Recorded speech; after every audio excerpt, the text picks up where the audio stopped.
পানি দ্বারা তৈরি করেছেন। তৃতীয় আসমানটাকে আমার আল্লাহ লোহা দ্বারা বানিয়েছেন। তৃতীয় আসমানটাকে আমার আল্লাহ তামা দ্বারা তৈরি করেছেন। চতুর্থ আসমানটাকে আমার আল্লাহ রূপা দ্বারা বানিয়েছেন।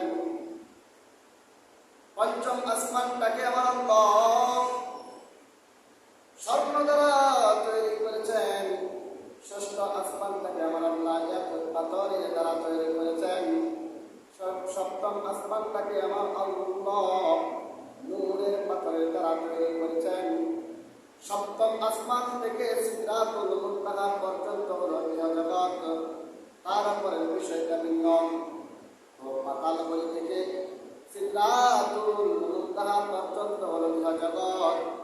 আমার আল্লাহ প্রথম আসমানটাকে স্থির পানি দ্বারা তৈরি করেছেন। পানি কিন্তু খুবই দামি। দ্বিতীয় আসমানটাকে লোহা দ্বারা তৈরি করেছে। লোহা কিন্তু খুবই দামি।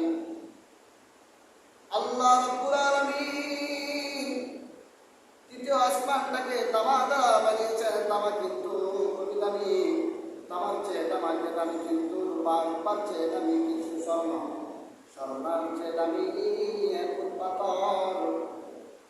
আল্লাহ রাব্বুল আলামিন এই আসমানগুলোকে দামি দামি জিনিস দ্বারা মানুষদেরকে আশরাফুল মাখলুকাত সৃষ্টির সেরা ঘোষণা করেছেন। অথচ আমার আল্লাহ মানুষকে চারটা জিনিস দ্বারা তৈরি করেছেন: মাটি, পানি, আগুন, বাতাস।